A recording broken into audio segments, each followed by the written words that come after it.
नमस्कार, मैं प्रोफेसर अमिता तिवारी दिल्ली विश्वविद्यालय के जीसस एंड मैरी कॉलेज से हूँ। आज हम यशपाल के उपन्यास झूठा सच में विभाजन की त्रासदी पर बातचीत करेंगे।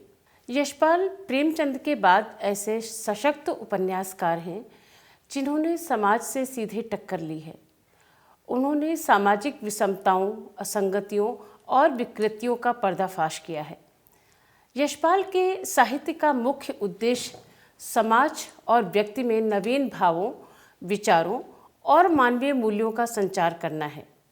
यशपाल के उपन्यासों की सबसे बड़ी विशेषता साम्यवादी और जनवादी विचारधारा है। यशपाल ने अपने उपन्यासों में जीवन के विविध पहलुओं पर प्रकाश डाला है।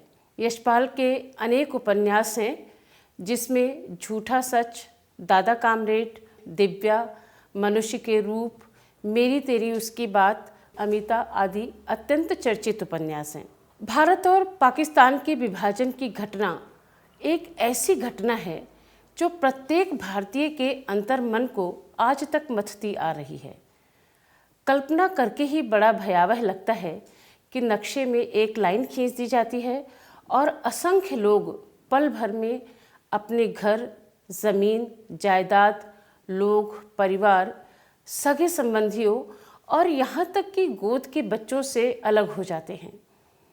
वे परिवार, वे लोग जो कभी एक साथ भाईचारे के साथ रहते थे, अचानक एक दूसरे के खून के प्यासे बन जाते हैं। भारतीय इतिहास की इसी विभाजन की भयावह स्थिति को आधार बनाकर यशपाल ने झूठा सच उपन्यास की रचना की। हालांकि यशपाल ने स्वयं कहा है कि यह इतिहास नहीं है।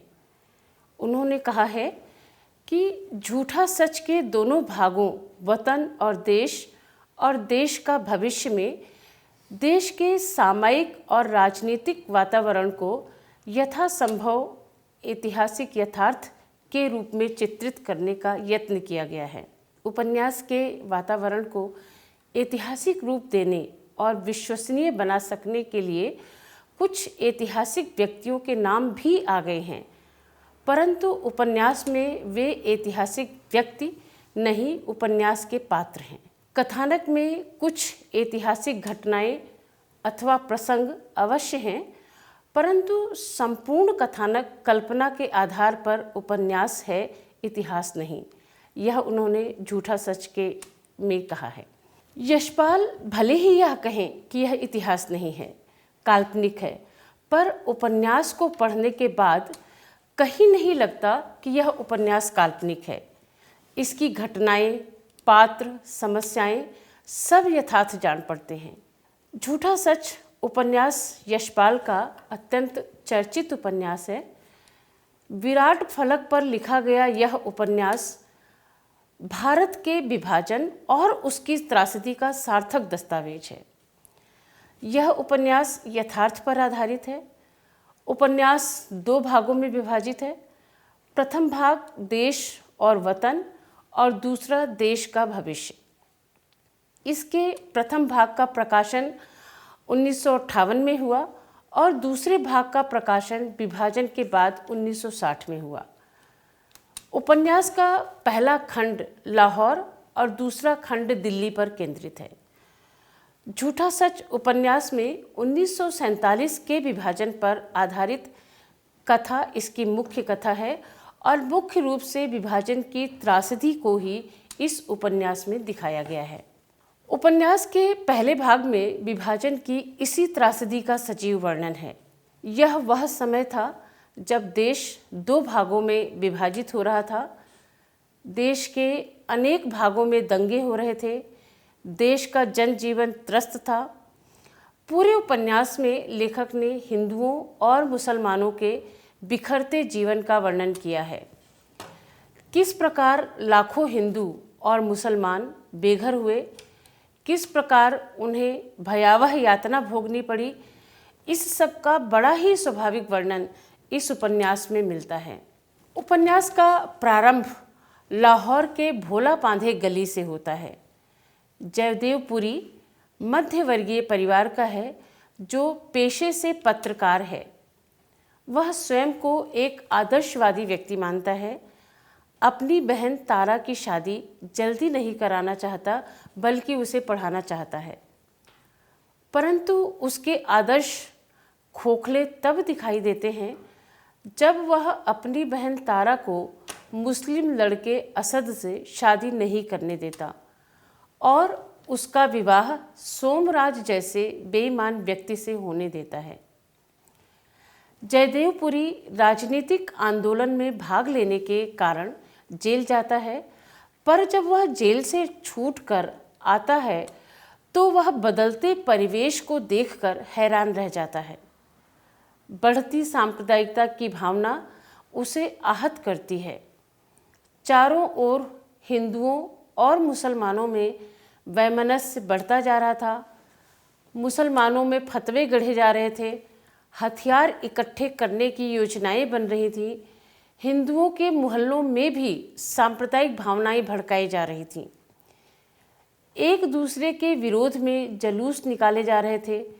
मुस्लिम लीग जिंदाबाद, पाकिस्तान लेके रहेंगे के नारे लग रहे थे। लाहौर में जब सांप्रदायिक दंगे फैलते हैं, हिंदू मुसलमानों में लड़ाई होती है, उनमें द्वेष भाव फैलता है, तो भोला पांधे की शांत गली भी प्रभावित हुए बिना नहीं रहती। इस सांप्रदायिकता से वह भी प्रभावित हो जाती है। रतन जब मुसलमानों का विरोध करते हुए सांप्रदायिक विचार व्यक्त करता है तो पुरी उसे समझाते हुए कहता है कि जहर फैलाने वालों ने तो जहर फैला दिया, आदमी जहर खा ले तो या इलाज करना चाहिए, उसे गोली मार देना ठीक हो। उपन्यास का कथानक भारत के विभाजन की पृष्ठभूमि पर आधारित है। भारत विभाजन के दृश्यों का इतनी सजीवता से वर्णन है कि वे दृश्य हमारी आंखों के आगे चलचित्र की तरह घूमने लगते हैं। उपन्यास की मुख्य कथा जयदेवपुरी और तारा के संघर्षमय जीवन की कहानी है। जयदेवपुरी पत्रकार है, तारा कॉलेज में पढ़ती है। तारा मुस्लिम लड़के से प्यार करती है, पर उसका विवाह चरित्रहीन व्यक्ति सोमराज से कर दिया जाता है। विवाह की पहली रात ही ससुराल के घर पर हमला होता है और घर में आग लगा दी जाती है। तारा मकान की छत कूद जाती है, पर वह गुंडे के हाथ लग जाती है और वहीं से अमानवीय यातना भोगते हुए वह भारतीय सेना के संरक्षण में अमृतसर पहुंचती है। यह स्थिति भोला पांधे गले की ही नहीं, बल्कि अमृतसर, अंबाला, जालंधर, दिल्ली आदि शहरों की भी थी। इसके साथ ही इस उपन्यास में अन्य प्रासंगिक कथाएं भी हैं जो मुख्य कथा को बल प्रदान करती हैं। उपन्यास का प्रथम भाग लाहौर की विभीषिका दर्शाता है, लाहौर के मध्यवर्गीय समाज के जीवन को दर्शाता है और लाहौर की भोला पांधी गली में रहने वाले मध्यवर्गीय समाज का स्वाभाविक चित्रण इस उपन्यास में हमें दिखाई देता है। झूठा सच के पहले भाग में विभाजन की त्रासदी का इतना हृदय विदारक वर्णन है कि लगता है पशुता भी साकार हो गई है, पशुता साकार हो गई है, ऐसा दिखाई देता है। भारत और पाकिस्तान के विभाजन का परिणाम यह हुआ कि हिंदुओं और मुस्लिमों में जो भाईचारा था, प्रेम भावना थी, वह सब समाप्त हो गई। चारों ओर लूटपाट, हत्या, रक्तपात और बर्बरता का तांडव होने लगा। लाखों लोग अपना सामान सिर पर रखकर पैदल ही चलने लगे। अपने ही प्रियजनों को अपनी ही आंखों के आगे कत्ल होते हुए उन्हें देखना पड़ा। विभाजन की इस प्रक्रिया में जो लोग अपने घरों से बिछुड़ गए, जिन्होंने अपने सगे संबंधियों को खोया, अपनी ही आंखों के आगे अपने ही लोगों को मरते देखा, अपनी ही संपत्ति छोड़ी, उस सबका यशपाल ने इतना स्वाभाविक और मानविक वर्णन किया है कि हृदय बहुत ही द्रवित हो जाता है। छोटे छोटे बच्चे भूख प्यास के कारण माँ की गोदी में ही दम तोड़ देते थे। ऐसी ही स्थिति का वर्णन उपन्यास में मिलता है। जिस रेलगाड़ी में तारा और बंती अंबाला जा रही होती हैं, उसमें एक स्त्री के गोद के बच्चे की अवस्था अच्छी नहीं थी। बच्चा बीमारी के कारण दम तोड़ता जान पड़ता था, तो स्त्रियों ने उसे हवा के लिए खिड़की के समीप बैठ जाने दिया। आधी रात में वह स्त्री चीख उठी तो स्त्रियां समझ गईं कि बच्चा चल बसा। यशपाल बड़े ही मानवीय व्यक्ति थे। देश के विभाजन के समय वे लखनऊ में ही थे और उन्होंने इस विभाजन की त्रासदी को अपनी आँखों के आगे देखा था। विस्थापित मनुष्यों की पीड़ा, संत्रास, दुख सबको बड़े करीब से देखा था और महसूस किया था। उस पीड़ित समाज की व्यथा ने उनके हृदय को इतना मथा कि झूठा सच उपन्यास का जन्म हुआ। इस उपन्यास को विभाजन की त्रासदी का सार्थक दस्तावेज इसलिए भी कहा जाता है क्योंकि उन्होंने अखबार की कतरनों को इकट्ठा कर उनका गंभीर अध्ययन करने के बाद उन स्थितियों का चित्रण किया है। तो यह जो झूठा सच उपन्यास है, उसके संबंध में यशपाल ने अपने संस्मरण में लिखा है कि झूठा सच लेखक की आप बीती नहीं, कुछ देखे सुने और कुछ बटोरी गई सूचनाओं के आधार पर कल्पना है। झूठा सच में वर्णित पारिवारिक घटनाएं और पात्र सब काल्पनिक हैं। यह उन्होंने अपने एक संस्मरण में लिखा है। लेकिन यशपाल भले ही ऐसा कहें कि इसके पात्र और घटनाएं काल्पनिक हैं, पर उनका वर्णन इतना प्रभावशाली था। इसका अनुमान इसी से लगाया जाता है कि जब यह उपन्यास 1958 में धर्मयुग में प्रकाशित हुआ तो यशपाल के पास लगभग 800 पत्र आए, जिसमें अधिकांश लोग वे थे जो विभाजन की त्रासदी के शिकार थे। और कुछ लोगों ने लिखा कि झूठा सच में झूठ क्या है, सब कुछ सच तो है, इसमें सब सच है, झूठ नहीं है कुछ भी। और बहुत लोगों को तो यह विश्वास था कि यह पुस्तक नहीं बल्कि लेखक की स्वयं की आप बीती कहानी है।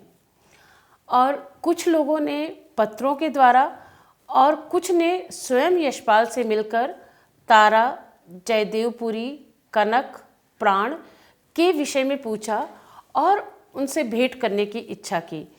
तो इसी से लगता है कि यह उपन्यास कितना प्रभावशाली था, कितना सच दिखाई देता था कि यशपाल के कहने के बाद भी लोगों ने उस सच को स्वीकार नहीं किया और कहा कि इस उपन्यास में झूठ क्या है, सब सच ही सच है, क्योंकि उस दौर के लोगों ने इस घटना को अपनी आँखों से देखा था और अनुभव किया था।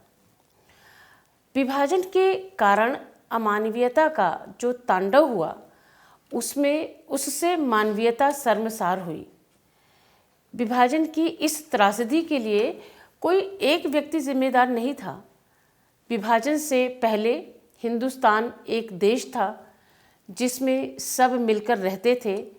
हिंदू, मुस्लिम सबने मिलकर स्वाधीनता के लिए संघर्ष किया, पर विभाजन की विभीषिका में यह भाईचारा और यह अपनापा सब कुछ समाप्त हो गया। देश धर्मों में बंट गया। राजनीतिक दलों ने अपनी स्वार्थ की पूर्ति हेतु मनुष्य को धर्मों में बांट दिया। चारों ओर दंगे होने लगे। दिल्ली दरवाजे पर बम फूटा, अकबरी मंडी में आग लगी, नमाज पढ़ने वालों पर बम फेंका गया। इन सब स्थितियों की निंदा करते हुए उपन्यास में मास्टर रामलुभाया का कहना है, बम जिसने भी फेंका बुरा किया। पुरी जब बताता है कि लूट और आगजनी की घटना नमाज पढ़ने वालों पर बम फेंकने वालों और लोगों ने की है, तो मेला देई कहती है कि बेड़ा गर्क हो ऐसे जालिमों का जिन लोगों ने रब का नाम लेते लोगों पर बम फेंका। कहने का अर्थ यह है कि लोगों में एक दूसरे की के प्रति सहानुभूति की भावना तब भी थी, लेकिन धर्म और स्वार्थ के नाम पर, सांप्रदायिकता के नाम पर जो देश को बांट दिया गया, उसका दुख सामान्य जनता को सहना पड़ा। यशपाल ने विभाजन के कारणों को भी व्याख्यायित करने का प्रयास किया है। कांग्रेस और मुस्लिम लीग दोनों प्रमुख दल थे उस समय, और वे दोनों ही स्वाधीनता के लिए संघर्षरत थे, पर दोनों ने हिंदुओं और मुसलमानों को भड़काया, उनमें द्वेष भाव फैलाया और एक दूसरे के प्रति घृणा का भाव पैदा किया।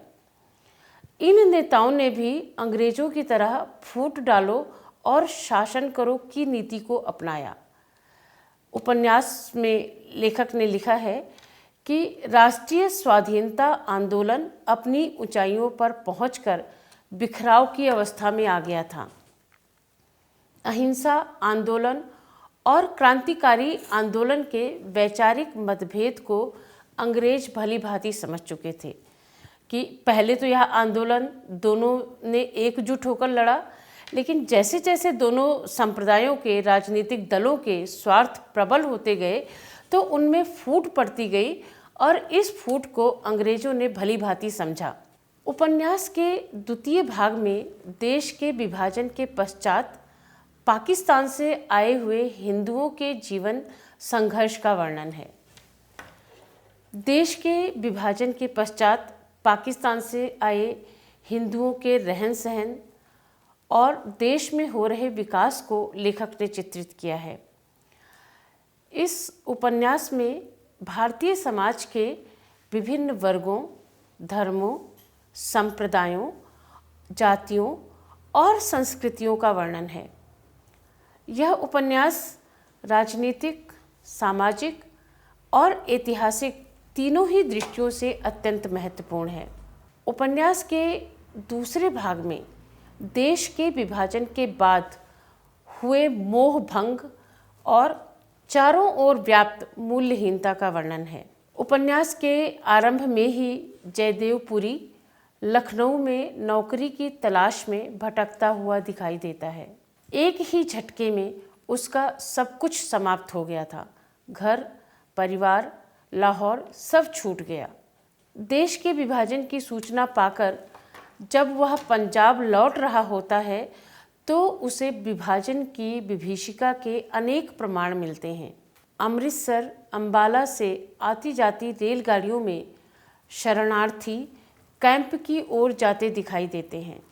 अमृतसर, अंबाला सब जगह विस्थापित शरणार्थियों की बस्तियां दिखाई देती हैं। राशन के लिए लगी लंबी लंबी कतारें दिखाई देती हैं और पुरी भी उसी राशन की लाइन में लग जाता है। लेखक ने दिखाया है कि कैसे लोग थोड़े से राशन के लिए जद्दोजहद कर रहे थे, झगड़ रहे थे। उसके आगे वाली औरत ही बच्चों का वास्ता देकर सेर भर आटा देने का अनुरोध कर रही थी।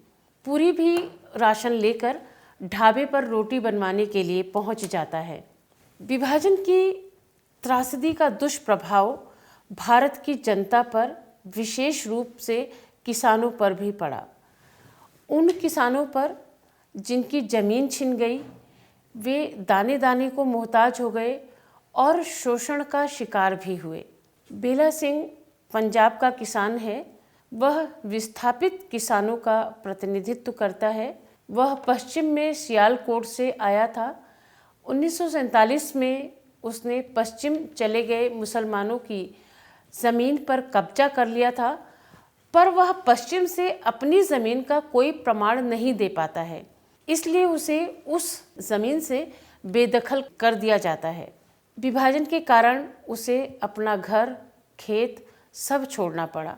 बेला सिंह अपने प्रति हो रहे अन्याय के विरुद्ध आवाज़ उठाता है और पुरी से ज़मीन वापस दिलवाने के लिए कहता है, पर जब वह पुरी के समझाने के बाद भी अनशन पर बैठ जाता है तो पुरी पुलिस को फ़ोन करके उसे ले जाने के लिए कहता है। अब यही दृश्य दिखाया गया है कि जो शोषण अंग्रेज़ों के समय होता था, जो अत्याचार अंग्रेज़ों के समय होता था, वह स्वाधीन भारत में भी हो रहा है। बेला सिंह के जेल जाने की स्थिति का चित्रण करते हुए लेखक कहता है, दो सिपाहियों ने बेला सिंह को कंधों से पकड़कर उठा लिया।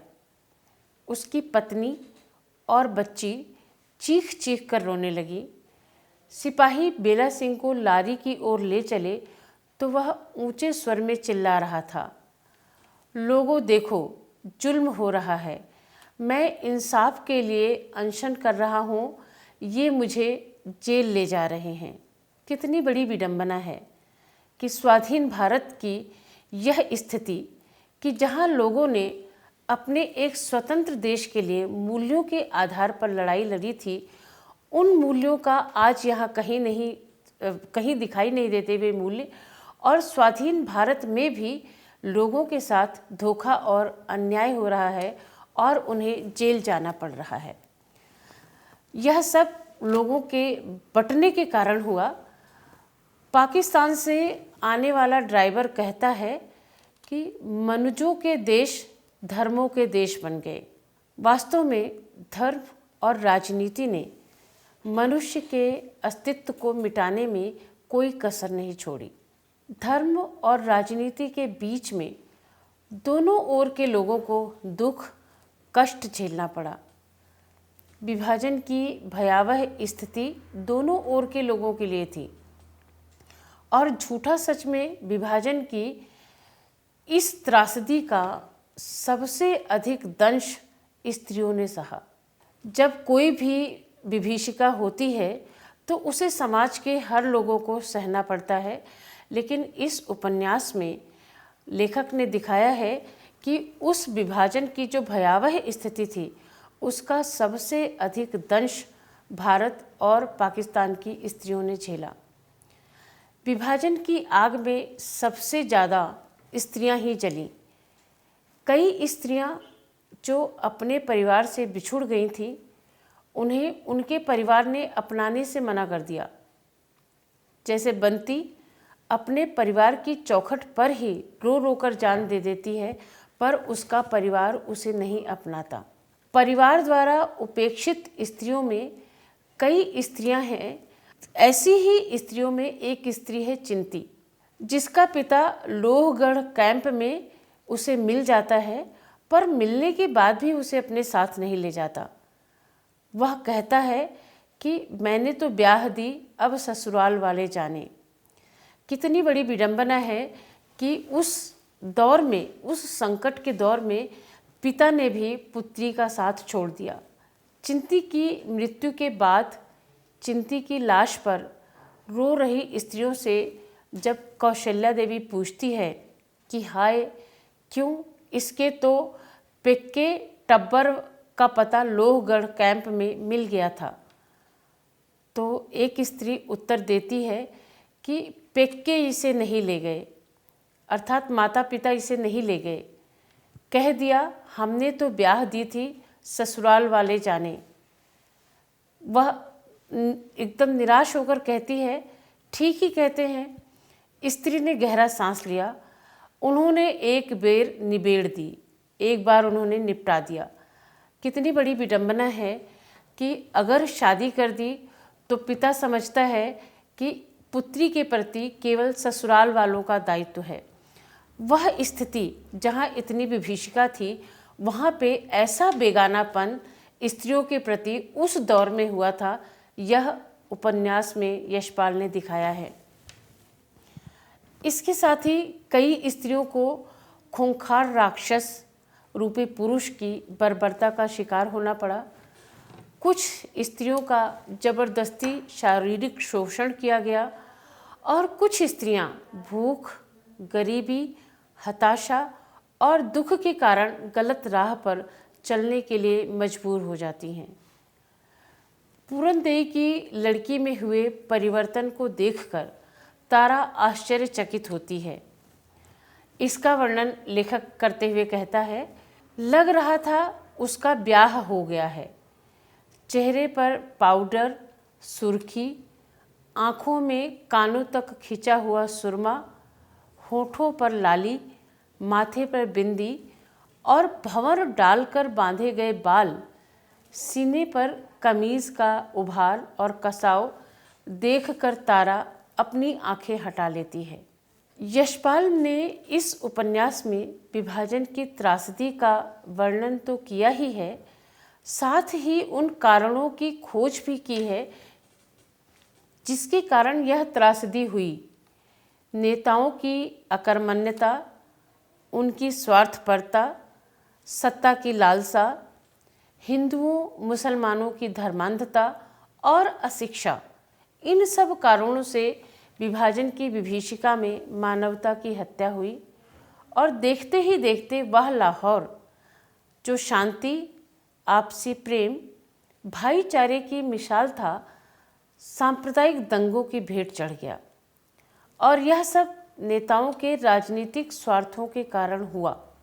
सांप्रदायिक दंगों में दौलत मामू की मृत्यु पर जयदेवपुरी लिखता है कि तुम्हारे कत्ल के लिए उत्तेजना दिलाने की जिम्मेदारी उन नेताओं पर है जो तुम्हारे जैसे इंसान को शासन के सिंहासन पर पहुंचने का जीना बनाने के लिए जनता को ईंट गारे की तरह प्रयोग करना चाहते हैं।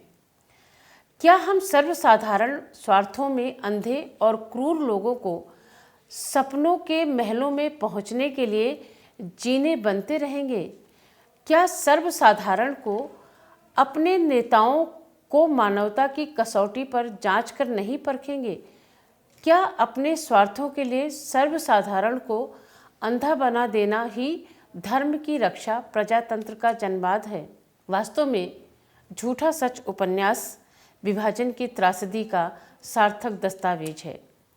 इसमें राजनीति और समाज का साथ साथ वर्णन मिलता है। 1947 के विभाजन की भयावह त्रासदी इस उपन्यास में दिखाई देती है। भारत विभाजन के समय हिंदू मुसलमानों के सांप्रदायिक झगड़े, भीषण नरसंहार और स्त्रियों के अपमान का हृदय विदारक दृश्य का चित्रण इस उपन्यास में मिलता है। विभाजन की त्रासदी के संबंध में गोपाल राय ने झूठा सच उपन्यास के संबंध में कहा है, यशपाल ने झूठा सच में इस त्रासदी का बड़े पैमाने पर तथा बहुत ही सजीव और रोमांचक चित्रण किया है। विभाजन की भयोत्पादक आशंका, मुस्लिम लीग, सिख नेताओं के भड़काऊ भाषणों और बहुसंख्यक मुस्लिम लीग के आक्रामक तेवरों की छाया में लाहौर के गली कूचों में कुलबुलाती दहशत की मानसिकता में घुटती अल्पसंख्यकों की जिंदगी का ऐसा यथार्थ और जीवंत अंकन इसके पूर्व किसी उपन्यास में नहीं हुआ। इस हादसे में प्रगतिशील युवकों के साहसपूर्ण प्रतिरोध की भूमिका अपना अलग महत्व रखती है। इससे यशपाल के औपन्यासिक विजन की निर्मलता का बोध होता है। इस विनाश के प्लावन में परिवार टूटते हैं, प्रेमियों के सपने बिखरते हैं, स्त्रियां विधवा होती हैं और बच्चे अनाथ हो जाते हैं। विस्थापितों के काफिलों तथा शरणार्थियों के शिविरों के चित्रण में उपन्यासकार के विजन की चमक पाठक को अभिभूत कर देती है। धन्यवाद।